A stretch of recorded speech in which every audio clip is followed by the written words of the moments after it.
From Springfield, this is State Week, a program of analysis and commentary on the events that made news this past week in Illinois state government and politics. So with no further ado, I wish to introduce to you the Mayor-elect of the City of Chicago, Mayor Lori Lightfoot. My hope is that today marks the beginning of a strong and productive working relationship with members of this chamber. I-80 is just a stretch of pavement. It is not a border.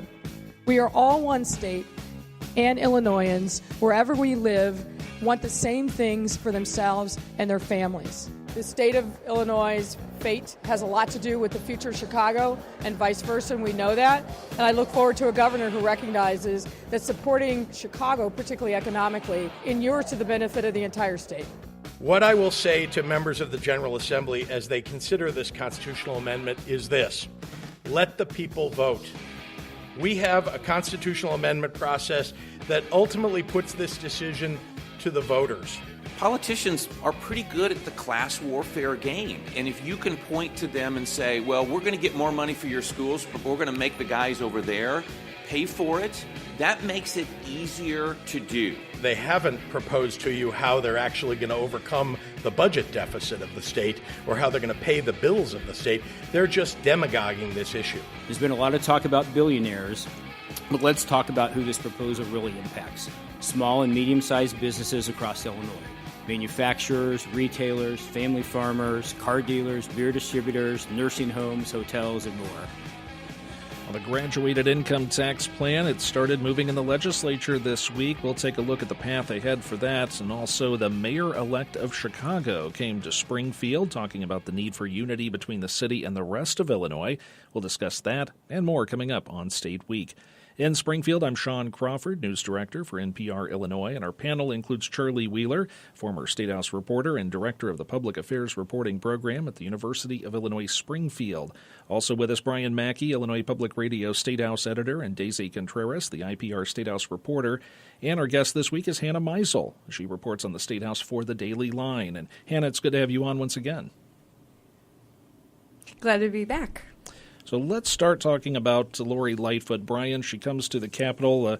It's not always surprising to see that whenever the mayor of Chicago comes, it's a big deal for a lot of the lawmakers there. She was treated a bit more like a celebrity this time. She's not even started her first day in office yet. Yeah, it's a big deal, and it's a fairly rare deal. I was trying to think back to the number of times I've seen Mayor Rahm Emanuel here on a policy day, to talk about policy, and it's once since 2012 when I started back in the Capitol. So this is a fairly rare thing. She's not even in office yet, but as she said to us reporters, she doesn't take office until May 20th. That would leave just 11 days if she were to wait until then to lobby for her agenda in Springfield. So she said she wants to get started right away, and that's what she was down here. And there was as you said, she was treated like a celebrity after she gave a very brief speech in the House and the Senate. People lined up to take photos with her. I didn't get a chance to see the line in the Senate, but in the House it was certainly bipartisan. There were even some of the lawmakers who have appeared at separatist rallies, and it's a very small group of Republicans who are calling for making Chicago into its own state, and they were there, or at least a few of them were there posing for pictures with her. So a fairly warm reception. We'll see what happens once the rubber meets the road of policy, though. And yeah, Lightfoot is definitely looking to Springfield for some help with issues that Chicago is currently facing. She has to look into the two financial challenges, $252 million budget shortfall and $276 million in required pension payments. And how she's going to solve that is still up in the air. And Hannah, go ahead and give us your thoughts on what you heard from the mayor-elect as she came to Springfield. Oh, sure. I mean, she was short on details. She literally said she was not going to put her cards on the table just yet. But I did write a story a couple of weeks ago about what, a Mayor Lightfoot, this is before the election, of course, but what a Mayor Lightfoot would want from Springfield. She wants an elected school board in Chicago. In the mid-'90s, Mayor Richard M. Daley, he had changed the school board to an appointed one to kind of consolidate political power there, and made some other changes. Lori Lightfoot is not in favor of a bill that has been introduced and actually even passed last week by a Chicago Democrat, Rob Martwick, who was a very vocal supporter of her opponent, Tony Preckwinkle. Mayorelect Lightfoot also, she wants a Chicago casino. She also, she is in favor of legalizing and taxing recreational marijuana. And she also wants some gun laws. So some of those are, doable. Obviously, marijuana is moving forward. Other things like a Chicago casino, very, very, very difficult to do. And gun reform, we haven't seen a lot of gun laws, gun bills this year. Last year, we saw a whole host of them. So I feel like, people are a little bit burnt out on that. I thought it was interesting on that last point in particular about violence. It's the one area, as Hannah was saying, and as Daisy said as well, so much of the Mayor-elect's agenda, both financially and in terms of policy, kind of requires action in Springfield from the state legislature. But one thing where she said she was not going to be looking to Springfield is on Chicago's violence problem. She said that's something that we as the city need to handle ourselves. And she said she wants greater investment in the communities and different police practices. And of course, one of her main claims to prominence is as the head of the Civilian Police Accountability Board in Chicago. So this is it's one area where she says she's not going to be looking to Springfield, whereas so much of the rest of her agenda does come out through the General Assembly. And Charlie, this seems like a smart political move by her to come down to Springfield, kind of press the flesh with everybody who's in the legislature and try to make some build some coalitions already, even though again she's not going to take office for another month. Yeah, I think it's a smart move on her part, because if you think back, the people who've been mayors in recent years have had a lot more political experience. Richard M. Daley, for example, served in the General Assembly. So did Harold Washington. Rahm Emanuel was in Congress, so they already knew a lot of the players. She's a relative unknown, and I thought it was very encouraging the way she reached out to downstate and pointed out that we are all one state. Yeah, we may have our differences, but on the other hand, and I think she also alluded to her own background. She grew up in an Ohio town that was a blue-collar town. She didn't come from a wealthy background. She kind of pulled herself up by her bootstraps, so to speak. And she was trying to relate to the rural communities downstate that faced the same kind of problems in her mind that her hometown, Massillon, Ohio, faced when she was growing up.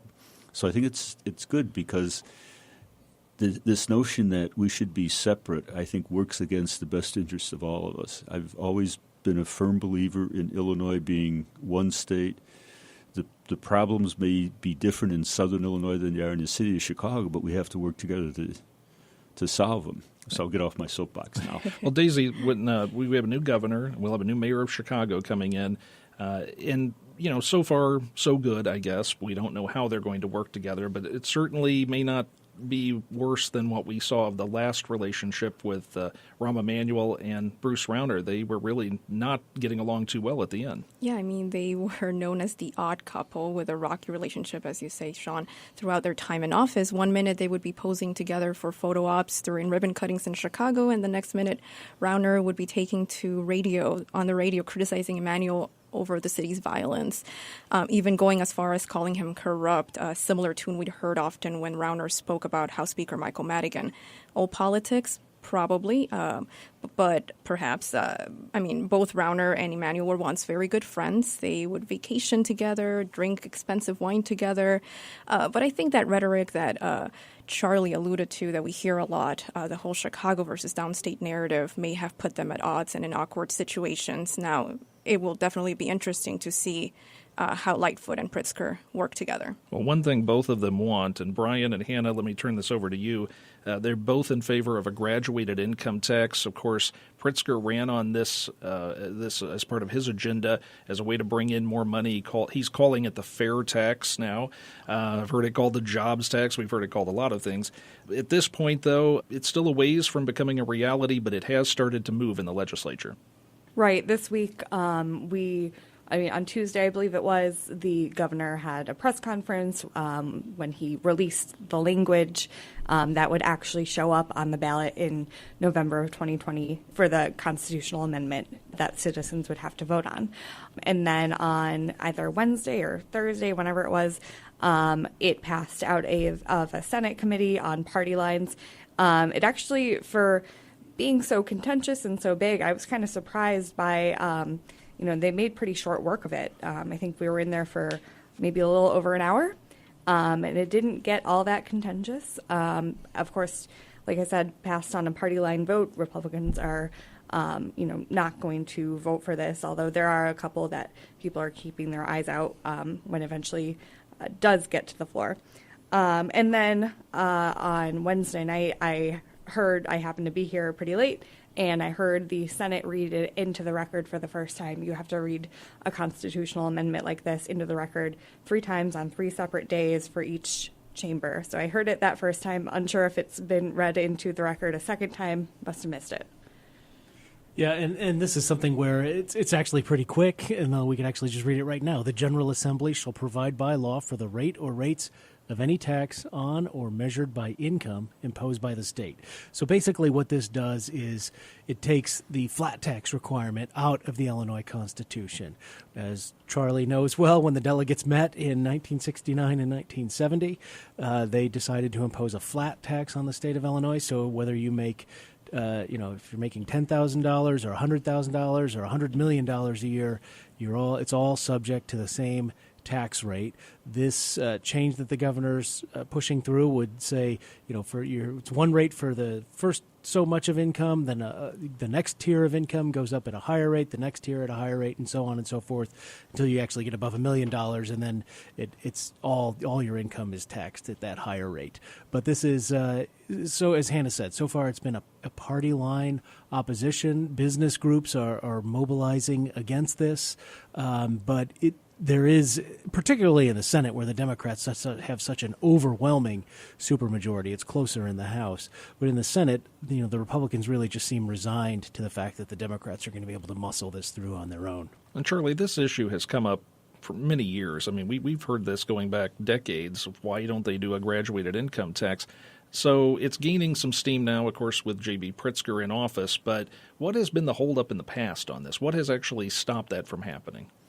Well, I think part of it is that the governors have never been solidly behind it the same way that Pritzker is, and Republicans have generally been opposed to it, and the Democrats didn't have the luxury of having so many members, and instead of trying to change the Constitution, we've gone along and increased the rate several times since the income tax was first implemented, actually 50 years ago. It was 50 years ago on April 1st that Richard Ogilvie delivered the budget message saying we need an income tax, period. And there have been amendments offered or proposed in the legislature over that time to do away with the requirement for a flat tax. They've never gained much traction. But again, we've never had a governor who embraced the notion to the extent that J.B. Pritzker has. So the timing's right. The timing's right. And plus the state's needs are pretty obvious. And I think the arguments that are being made, this is going to hurt the mom-and-pop grocery stores, I mean, it makes you feel bad because, the first real job I had after being a paperboy was working for a mom-and-pop grocery store, Vetelakis' in Joliet. And the image is very sympathetic, but on the other hand, it only applies to them if they're bringing in more than $1 million, where they're going to get hit the hardest, or if they're bringing in more than, I believe, $250,000. And so the notion that we really have to protect the wealthy is one that the proponents are going to be able to use against the opponents. And I think I don't find it particularly effective for the opponents to saying, well, if we change the Constitution, you guys can raise taxes on us. I mean, taxes can be raised now. The difference is, how does the burden fall? Hannah, you mentioned the fact that it's been read into the record now in the House and the Senate, and this started this week. We normally see controversial pieces of legislation oftentimes move very quickly around the end of the session. Why is this being done now? They're about to go away for 2 weeks for a spring break, then they'll come back and be in for pretty much the month of May all the way till the end of the month before they adjourn. Why do it now? What's the point of starting this process so soon? You know, I've had the same question for weeks without any, really great answer. I think that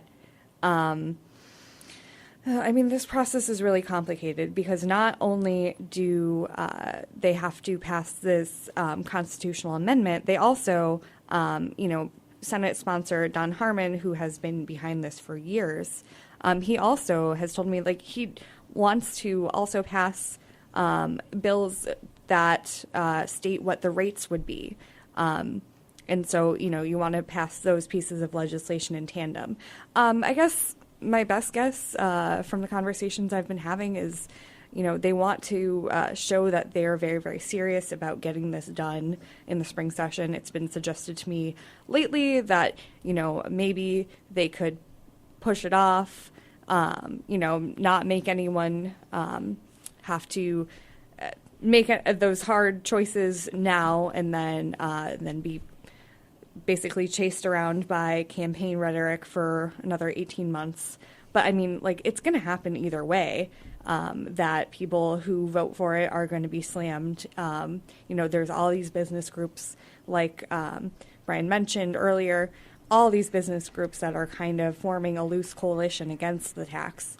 So I guess, it's to show that they're very, very serious. This is also a very long process. The rates have to be negotiated, although something that Don Harmon had said this week in committee kind of made it seem like the negotiation process will pretty much just yield the exact same rates that the governor's office put out. Yeah, did we say, I don't know if we said Don Harmon is the main Senate sponsor of this, yeah. Yeah, and if you look at it just from the legal aspects, the issue can't be put before the voters before November of next year. So we're, 18 months away before the voters would have a decision to make.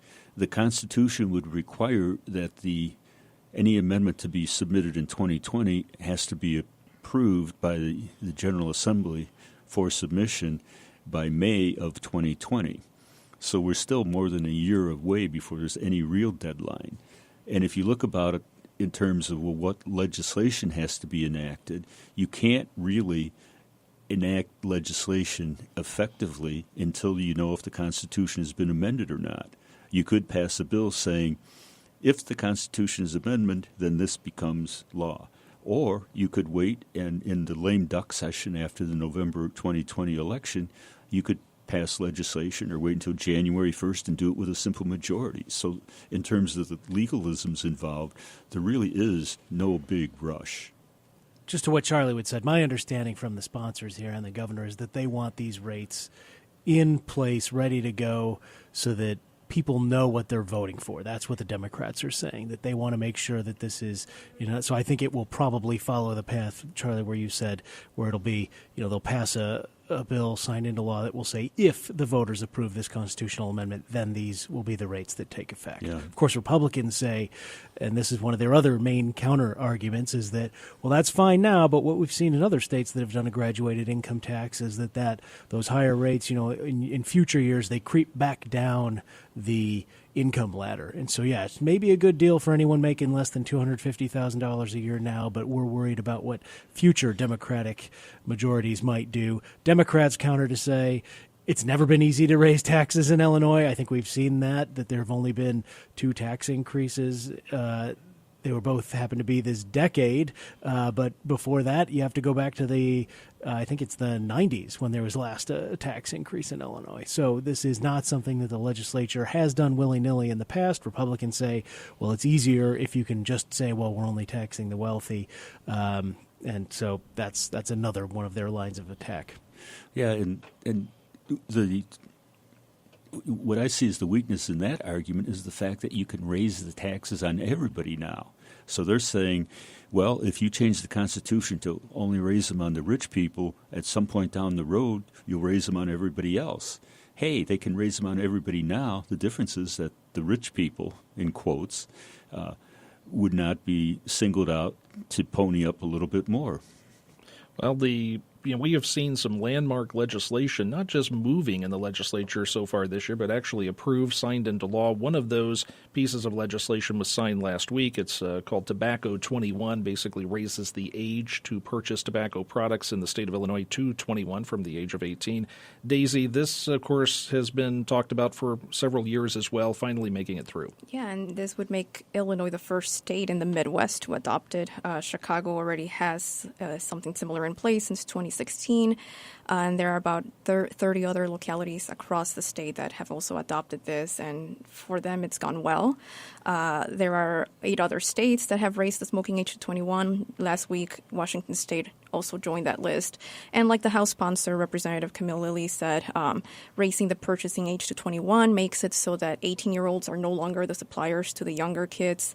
The argument is that 18-year-olds are the ones that usually hang out with the 14, 15, 16-year-olds in school, and therefore starting them earlier on a smoking habit.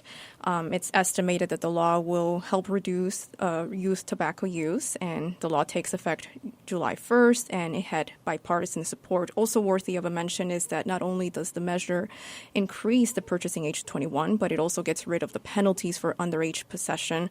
The law punishes businesses that sell to people under 21. So those that do oppose the measure say that it will hurt businesses and force users to buy elsewhere or turn to the black market. Okay, and also the governor signing some legislation that could move forward the selling, finally we can see the selling of the Thompson Center in Chicago. That, again, talked about for quite a while. Hannah, the governor making this move, does that mean that this sale is imminent? Well, he's laid out like a 22-month process to sell the Thompson Center. But, I mean, that's a really, really complicated piece of real estate to sell, mostly because underneath the Thompson Center is a huge CTA stop. You know, you have multiple, train lines going on under there. And so you would have to have a buyer who is, I guess going to be responsible for, taking over that, or, have a buyer that wants to raise the Thompson Center and then build something else on top of it. Either way, I wouldn't say it's a done deal. I mean, in the however many years that it's been since Governor Rauner first started talking about selling the Thompson Center, it's not like we had a bunch of buyers saying, oh, pick me, choose me, here's my RFP. And Daisy, the reason this has come up a lot is people say that the building itself has a lot of issues. It would be very costly to repair. Certainly state government could probably use the space in Chicago, but that maybe this building has outlived its time. Yeah, I mean, if you talk to people who have to work there, some will tell you that it's a noisy place to work, that it's smelly, cold. There have been many issues over the years with water leaks. So it's definitely been difficult to maintain it and very expensive. Now those employees will be moved across the street to the Belandic building. And, it's been kind of like this building that it depends on who you talk to and how you look at it. It's considered an eyesore to many in the city of Chicago. I personally think it's an interesting looking building. It has a floor-to-roof atrium and a glass exterior, but again, very difficult to maintain. And Charlie, it was architecturally, a lot of people point to this as being quite architecturally significant, but maybe it's just not working. Yeah, and I think there's a move afoot, if I'm not mistaken, to try and preserve at least the exterior of the building. If we sell it, people can do whatever they want inside, but keep the architect's design as on the outside of the building, because it was considered, I don't know if you could say award-winning, but it certainly stood out at the time it opened. And Brian, give us just a quick update on this history of not so much the Thompson Center, the building itself, but how it's been used as a pawn in Springfield and the State House, especially when it comes to the budget. Yeah, this is something where year after year, Governor Rauner included the sale of this to, help. And then Democrats did the same when they finally ended the budget impasse. He would have a $300 million line in there for sale of the Thompson Center. It became, it's a one-time revenue source, which is generally not something that's a good idea to balance the budget with. You want your annual operating budget to be based on recurring income sources. It's kind of like you balance your home budget by saying, well, we'll just sell our car every year. Well, once you actually sell the car, you can't sell it again and again in future years to help meet your expenses. But I also want to go back to a thing that both Daisy and Charlie were talking about, which is the architectural significance of this building. If listeners have the time, there's a 16-minute film out there. It's called Starship Chicago. I interviewed the author on a show a couple of years ago, and he makes a case for the architectural significance. I learned a lot from watching this. The building is glass because it's supposed to promote transparency, right? Or the idea of transparency in government. I acknowledge that everybody I know who's worked in there has found it a pretty miserable place to work. So it's one thing to have sort of high-minded architectural ideas, and another to actually have to live in it. It's time now for our notes from the field. And Daisy, let's start with you. Legislation is moving to address issues of sexual harassment in the private sector. Senate lawmakers are pushing for greater protections for employees who might sign non-disclosure agreements, arbitration clauses, those that might prevent someone from reporting instances of sexual harassment. And it seems that the business community is in agreement. Okay. Hannah? Yes, we just came from a bill signing ceremony. The governor signed a piece of legislation that would essentially prevent right-to-work zones in Illinois. At the beginning of Governor Rauner's term, he tried to get local municipalities to vote on these right-to-work zones. I think only Lincolnshire and the northern suburbs ended up doing so. But I guess my note is that the governor's office keeps finding little tiny ways to refer back to Governor Rauner and, thumb their nose at him. Okay. And Charlie? Well, the House earlier this week passed legislation that would prohibit private for-profit companies from operating civil detention facilities. And the background is that in the village at Dwight, local officials gave a green light to a plan to build a detention facility to house migrants being detained by the U.S. Immigration and Customs, and it would be run by a private corporation. Years ago, probably 35 years or longer, the legislature passed and the governor signed a bill that prohibits prisons being operated by private for-profit companies. This legislation would extend that ban to include detention facilities. And Brian? Yeah, Tina Svandelis, friend of the show, Sun-Times reporter, had an exclusive sit-down with Governor Pritzker this week. A couple interesting things out of that. One, asked him if he's ever tried marijuana himself. He said a long time ago. No word on whether it also took him to a galaxy far away. Also, apparently the governor's office has a swear jar of sorts. Of course, we call it the graduated income tax. The governor's branding of it is a quote-unquote fair tax. And every time he or somebody else fails to use that marketing term, they have to kick into the swear jar. No word on whether the swear jar is a graduated swear jar, and Pritzker, in fact, has to pay more than his staff. All right, that will do it for this week. Members of our broadcast included Charlie Wheeler, Brian Mackey, Daisy Contreras, and Hannah Meisel. Get a podcast of our show at nprillinois.org. Production assistance for the program provided by Bob Meyer. I'm Sean Crawford. You've been listening to State Week, a program of commentary and analysis of events in Illinois state politics and government. State Week is produced in the state capital by public radio station NPR Illinois. This is IPR, Illinois Public Radio.